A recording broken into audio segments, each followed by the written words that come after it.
שלום, הרבה משגעים אותי, חיים, איך אתה שומר על אור הפנים בגיל כל כך מתקדם?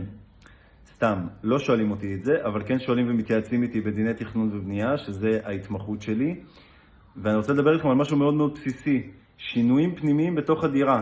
מותר לכם, אסור לכם? אז ככה, כמעט כל עבודה ושימוש טעונה היתר בנייה. אלא אם כן מדובר בשינויים פנימיים בתוך הדירה, שהם צריכים לעמוד בכמה תנאים, ואז אתם פטורים מהיתר בנייה.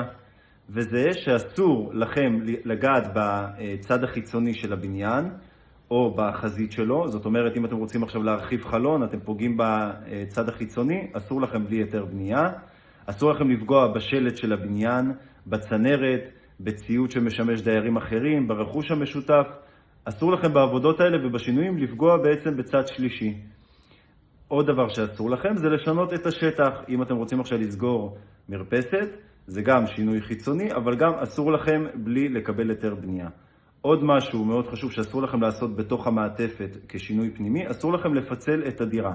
גם אם אתם עומדים בכל התנאים ואתם רוצים לפצל ליחידת דיור נוספת, אסור לכם, אתם צריכים לקבל היתר בנייה לדבר הזה.